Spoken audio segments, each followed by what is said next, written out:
I'll admit, I enjoy watching YouTube videos of cards that I'll never be able to afford.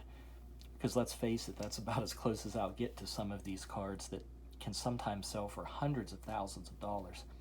But I also enjoy more common cards too.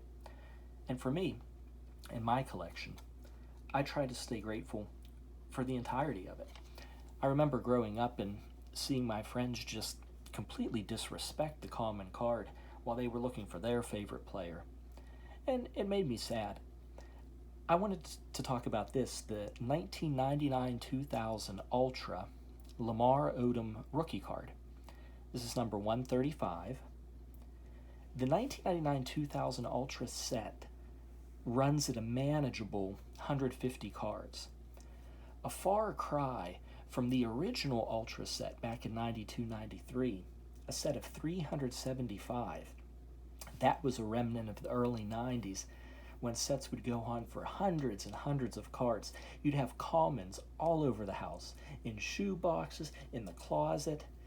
So here, 99-2000, 150 in this set shows some thoughtful consolidation over time. The final 25 cards of that set are rookies and short prints. They were inserted at a rate of 1 in 4 packs. Because of this, you'll see a few more base sets of those first 125 cards for sale rather than full sets, although neither is really difficult to complete.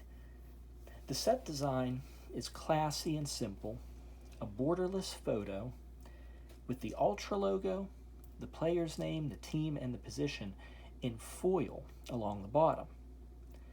The borderless photo makes wear on the edges and the corners very visible. Part of the fun of collecting this set is you can always strive to upgrade the condition, since flaws in the corners and the edges are so exposed. There are a variety of associated insert sets and 3 parallel sets to interest collectors: gold, platinum, and a one-of-one masterpiece for those lucky to find any. Attractive cards, notable players, low cost. I think this is an often overlooked, fun-to-collect set. This card in particular was very popular when it was first produced. It was even featured on the cover of the 2001 Standard Catalog of Basketball Cards. Here's this old price guide. There it is on the cover. But that same book demonstrates the unfortunate tale of the value of this card. It was listed in that publication at $20, and now you can find it for about $2 if you're patient enough. But to me, the card is still a highlight of the set. The design's elegant, except the red that they chose for the back, I think kind of blends in too much with his jersey, making it kind of monochrome. But what I want to point out, there's actually an uncorrected error in this card. It's hard to spot, but if you look at the town of his birth, this should be Jamaica, New York. It's misspelled. And that shows why it's sometimes nice to spend time with these common cards. You find these little details that you might not have noticed before. These are hard to find in high grades because of that borderless design. The last that I looked, the Beckett Pop Report, it really shows the conditions clearly. There's 67 graded. None of them are above a 9. There are some PSA 10s.